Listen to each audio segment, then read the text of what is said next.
Welcome to ఆస్పిన్స్ academy.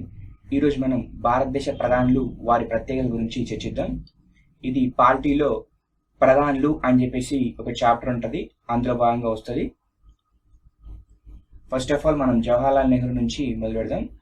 ఇతని పదవి కాలం 1945 నుంచి 1964 వరకు. ఇతను భారతదేశ మొట్టమొదటి ప్రధాని. ఈయన ఎక్కువ సంవత్సరాల ప్రధానిగా కొనసాగారు. 16 సంవత్సరాల 286 రోజులు ప్రధానిగా కొనసాగారు. భారత జాతీయ కాంగ్రెస్ కు 3 సార్లు అధ్యక్షుడిగా వ్యవహరించారు. పదవిలో ఉండగా మరణించిన తొలి ప్రధాని జవహర్లాల్ నెహ్రూ. భారత రత్న అవార్డు 1955లో పొందిన మొట్టమొదటి ప్రధాని జవహర్లాల్ నెహ్రూ. ఆర్థిక మంత్రి హోదాలో బడ్జెట్ ను ప్రవేశపెట్టిన తొలి ప్రధాని జవహర్లాల్ నెహ్రూ. మిశ్రమ ఆర్థిక వ్యవస్థను ప్రవేశపెట్టారు. అలీనా ఉద్యమ నిర్మాతల్లో ఒకరిగా పేరు పొందారు. పంచశీల ఒప్పందాలపై చైనాతో 1954లో సంతకం చేశారు. ప్రణాళికాబద్ధ ఆర్థిక వ్యవస్థకు శ్రీకారం చుట్టారు. భారత విదేశాంగ విధాన రూపశిల్పి జవహర్లాల్ నెహ్రూ అని చెప్పేసి మనం చెప్పుకోవచ్చు. గుల్జార్ నందా 1964 నుంచి 1964 వరకు చేశారు. అంటే 27/5/1966 నుంచి 9/6/1964 వరకు చేశారు. గుల్జార్ నందా మొదటి తాత్కాలిక ప్రధాని.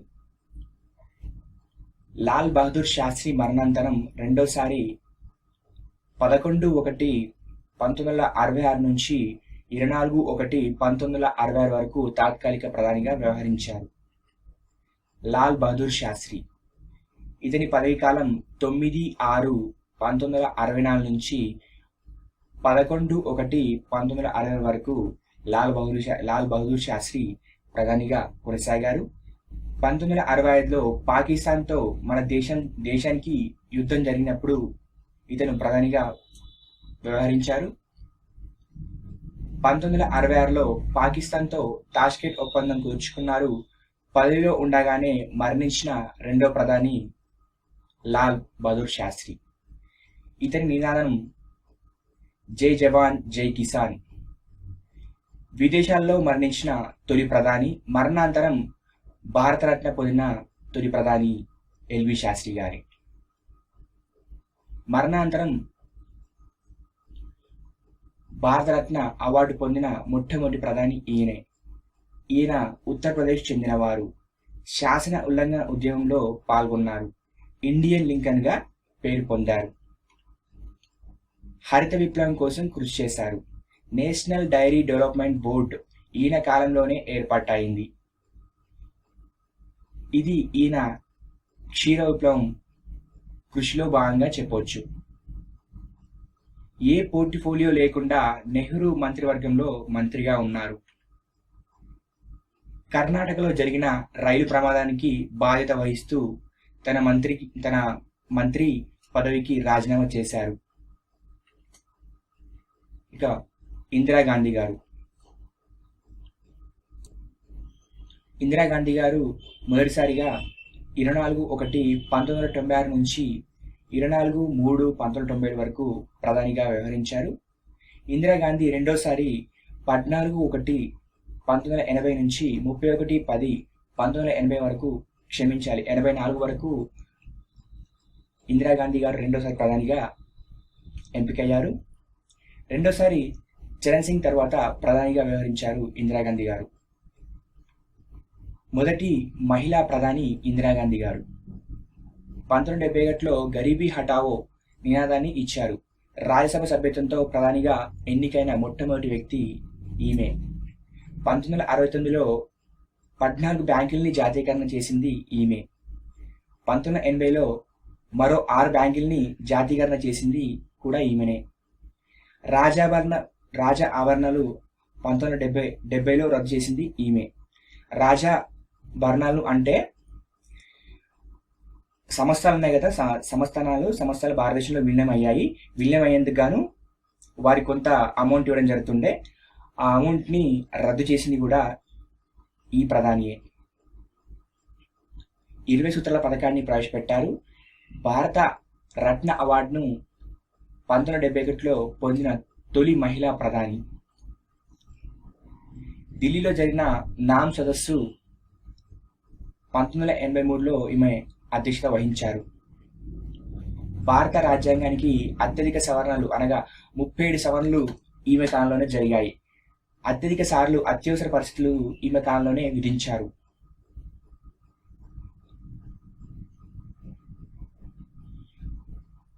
పదవిలో ఉండగా అరెస్ట్ అయిన మొట్టమొదటి ప్రధాని ఈమె.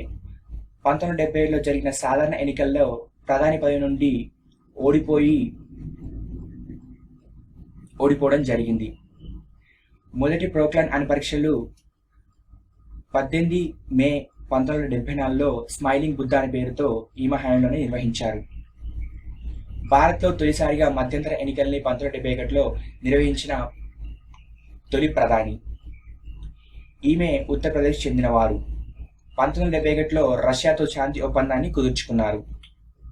1972లో చారిత్రాత్మక సిమ్లా ఒప్పందాన్ని అప్పటి పాకిస్తాన్ ప్రధాని జుల్ఫికర్ అలీ భుట్టోతో కుదుర్చుకున్నారు. ఎన్నికల్లో జరిగిన అవకతవకల కారణంగా ప్రధాని పదవికి అనర్హురాలిగా పేర్కొంటూ అలహాబాద్ హైకోర్టు తీర్పునిచ్చింది. 15 ఏళ్ల 303 రోజులు ప్రధానిగా వ్యవహరించారు ఈమె. జవహర్లాల్ నెహ్రూ తర్వాత అత్యధిక కాలం పరిపాలించిన ప్రధానిగా ఈమెను చెప్పుకోవచ్చు. మొరార్జీ దేశాయ్ పదవీ కాలం 24/3/1977 నుంచి 28/7/1979 వరకు మొరార్జీ దేశాయ్ గారు ప్రధానిగా కొనసాగారు. మొట్టమొదటి కాంగ్రెస్ ఇతర ప్రధాని ఈయన. ఆర్థిక మంత్రిగా ఎక్కువ పర్యాయాలు కేంద్ర బడ్జెట్గా ప్రవేశపెట్టారు. ఆర్థిక మంత్రిగా ఈయన ఎక్కువ సార్లు కేంద్రంలో బడ్జెట్ ప్రవేశపెట్టిన వ్యక్తిగా మనం చెప్పుకోవచ్చు. మొత్తం 8 సార్లు ఈయన బడ్జెట్ ప్రవేశపెట్టారు. పెద్ద వయసులో ప్రధాని అయిన ఏకైక ప్రధాని ఈయనే. ఈయన వయసు 81 సంవత్సరాలు. ఇంకో విషయం ఏంటంటే ఈయన లీపు సంవత్సరంలో జన్మించిన ప్రధాని ఎవరంటే ఈయన పేరు చెప్పుకోవచ్చు. 1991లో భారతరత్న అవార్డు అందుకున్నారు. 1978లో ప్రాథమిక హక్కు జాబితా నుంచి ఆస్తి హక్కును ఈయన కాలం నుంచే తొలగించారు. ఈ విషయాన్ని మనం సెట్ చేసి గుర్తుపెట్టుకోవాలి. ఈయన కాలంలో ఎవరి హయాంలో ఆస్తి హక్కు తీసివేయబడిందంటే ఆస్తి హక్కు ప్రాథమిక హక్కుల జాబితా నుంచి తీసివేయబడిందంటే మొరార్జీ దేశాయ్ కాలంలో అని చెప్పుకోవచ్చు. ప్రధాని పదవికి రాజీనామా చేసిన తొలి వ్యక్తి ఈయన. మండల కమిషన్ ఏర్పాటు చేశారు. నిరంతర ప్రణాళికలు ఈయన కాలంలోనే ప్రవేశపెట్టారు. దేశంలో తొలి సంకీర్ణ ప్రభుత్వానికి నాయకత్వం వహించారు. ఏకకాలంలో 2 ఉప ప్రధాని ఈయన కాలంలోనే నియమించారు. వారు ఎవరంటే చరణ్ సింగ్, జగ్జీవన్ రామ్. చరణ్ సింగ్ పదవీ కాలం 28/7/1979 నుంచి 14/1/1980 వరకు ఈయన చేశారు. పార్లమెంట్ సమావేశాలకు హాజరు కాకుండానే రాజీనామా చేసిన ఏకైక ప్రధాని. లోక్దళ్ పార్టీ వ్యవస్థాపకుడు. పార్లమెంట్లో మొట్టమొదటిసారిగా అవిశ్వాస తీర్మానం ప్రకటనను ఈయన కాలంలోనే జారీ చేశారు. ఉత్తరప్రదేశ్ చెందిన వారు. ప్రధానమంత్రి 23 రోజులుగా పనిచేయగా ఆపద్ధర్మగా ప్రధానిగా 4 నెలలు పనిచేశారు. ఈయన ప్రధానిగా 23 రోజులు పనిచేయగా ఆపద్ధర్మ ప్రధానిగా 4 రోజులు పనిచేశారు. రాజీవ్ గాంధీ స్వస్థలం ముంబై. రాజీవ్ గాంధీ గారు 31/10/1984 నుంచి 1/12/1989 వరకు ఈయన ప్రధానిగా చేశారు. అతి చిన్న వయసులో ప్రధానిగా అయ్యారు. 42 వయసులో. ఓటు హక్కు వయ పరిమితిని 21 నుంచి 10 సంవత్సరాలు తగ్గించారు. ఈయన హయాంలోనే పార్టీ ఫిరాయింపుల చట్టాన్ని తీసుకొచ్చారు. కేంద్ర మంత్రి మండలిని అత్యధికంగా సార్లు మొత్తం 13 సార్లు పునర్వ్యవస్థీకరించారు. ఈయన సాంకేతిక విప్లవానికి పునాదులు వేశారు. నూతన విద్యా విధానాన్ని 1986లో ప్రవేశపెట్టారు. జవహర్లాల్ రోజ్ యోజనను ప్రారంభించారు. బికారి హటావో నినాదాన్ని ఇచ్చారు. సో ఇక్కడ మనం గుర్తుపెట్టుకోవాలి, గరీబీ హటావో నినాదాన్ని ఇచ్చింది ఇందిరాగాంధీ గారు, బికారి హటావో నినాదాన్ని ఇచ్చింది రాజీవ్ గాంధీ గారు. విశ్వనాథ్ ప్రతాప్ సింగ్, ఈయన స్వస్థలం వచ్చేసి ఉత్తరప్రదేశ్. పదవీ కాలం వచ్చేసి 2/12/1989 నుంచి 10/11/1990 వరకు. మండల కమిషన్ సిఫారసుని అమలు చేశారు. సో మండల కమిషన్ వేసింది మాత్రం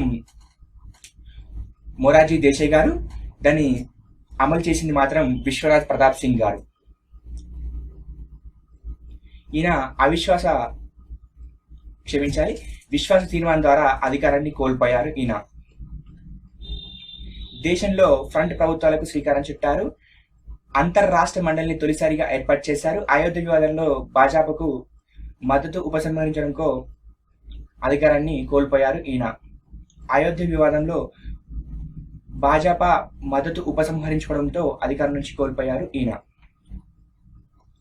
చంద్రశేఖర్, ఇతని పదవీ కాలం వచ్చేసి 10-11-1990 నుంచి 21-6-1991 వరకు. ఈయన జన్మస్థానం ఉత్తరప్రదేశ్. ఎర్రగౌడ నుంచి ప్రసంగించని ఏకైక ప్రధాని ఈయన. ఈయన కాలంలోనే రాజీవ్ గాంధీ హత్యకు గురయ్యారు. భారత రాజకీయ పాదయాత్రలకు శ్రీకారం చుట్టిన మొట్టమొదటి వ్యక్తి చంద్రశేఖర్. ఈయన్ని యంగ్ టర్క్ అంటారు, బోన్సీ బాబాగా పేర్కొంటారు. 1991లో గల్ఫ్ యుద్ధ సమయంలో అమెరికా యుద్ధ విమానాలకు ఇంధనం నింపేందుకు అనుమతిచ్చి వివాదాస్పదం అయ్యారు. పార్లమెంట్లో కోరం సభ్యుల మద్దతు లేకుండానే జనతాదళ్ చీల్చి కాంగ్రెస్ మద్దతుతో ప్రధానిగా వ్యవహరించారు. Next, Pamulaparthi Venkata Narasimha Rao, PV Narasimha Rao. దక్షిణ భారతదేశం నుంచి ప్రధానిగా ఎంపికైన తొలి వ్యక్తి ఈయన. పూర్తి పదవీకాలం మైనారిటీ ప్రభుత్వాన్ని నడిపించిన ఏకైక ప్రధాని. దేశంలో నూతన ఆర్థిక సంస్కరణలు మన్మోహన్ సింగ్ తో కలిసి పునాదులు వేశారు. పార్లమెంట్ ఉభయ సభల్లో ఏ సభలోనూ సభ్యుడు కాకుండానే ప్రధాని అయిన తొలి వ్యక్తి ఈయన. తర్వాత నంద్యాల నుంచి పార్లమెంట్ స్థానానికి ఎన్నికయ్యారు. లుక్ ఈస్ట్ పాలసీ అనే సూత్రీకరించిన ప్రధాని. లుక్ ఈస్ట్ పాలసీని సూత్రీకరించిన ప్రధాని ఈయన. బహుభాషా పండితుడు. ఆంధ్రప్రదేశ్ ముఖ్యమంత్రిగా 1971 నుంచి 1973 వరకు పనిచేశారు. దేశ్ బచావ్ దేశ్ బనావ్ అనే నినాదాన్ని ఇచ్చారు. ఈయన ఆత్మకథ ది ఇన్సైడర్ లుక్ ఈస్ట్ అనే పాలసీని సూత్రీకరించిన ప్రధాని. బహుభాషా పండితుడు.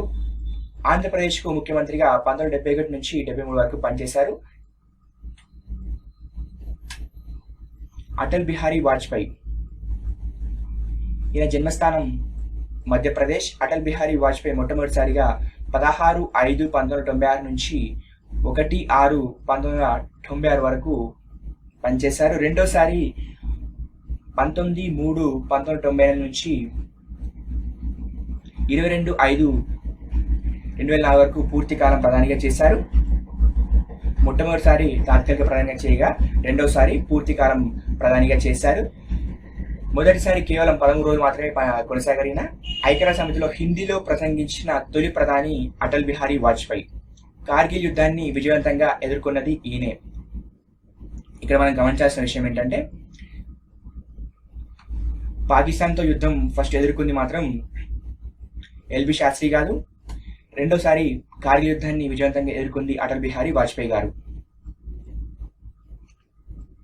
ప్రోక్లాన్ రెండోసారి అణు పరీక్షలను ఆపరేషన్ శక్తి పేరుతో మే 11, 1990లో నిర్వహించారు. సో ప్రోక్లాన్లో మొట్టమొదటి పరీక్షలను నిర్వహించింది ఎవరి హయాంలో అంటే ఇందిరాగాంధీ. రెండోసారి ఎవరి హయాంలో అంటే అటల్ బిహారీ వాజ్పేయి అని చెప్పేసి మనం చెప్పుకోవచ్చు. లాహోర్ బస్సును రాయబారం ఈయన కాలంలోనే ప్రారంభమైంది. లాహోర్కు బస్సు వేయడం జరిగింది. ఈయన కాలంలోనే వేయడం జరిగింది. అది అమెరికాతో వ్యూహాత్మక ఒప్పందాలకు శ్రీకారం చుట్టారు. ఈయన నినాదం జై విజ్ఞాన్ అని చెప్పేసి ఇవ్వడం జరిగింది. హెచ్డి దేవేగౌడ. ఈయన జన్మస్థానం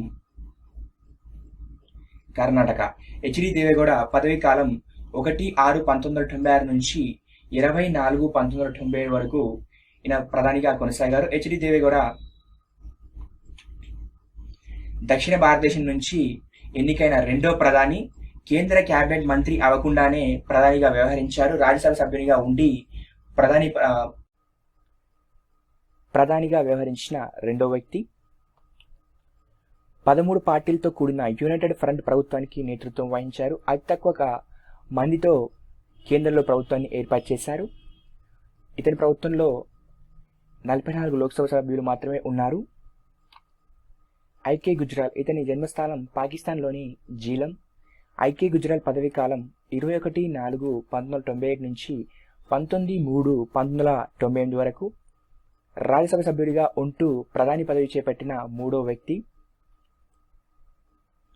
వరల్డ్ స్టేట్స్మెన్ అవార్డు అందుకున్న తొలి భారతీయుడు. జనతాదళ్ నేతృత్వంలోని యునైటెడ్ ఫ్రంట్ ప్రభుత్వానికి నేతృత్వం వహించారు.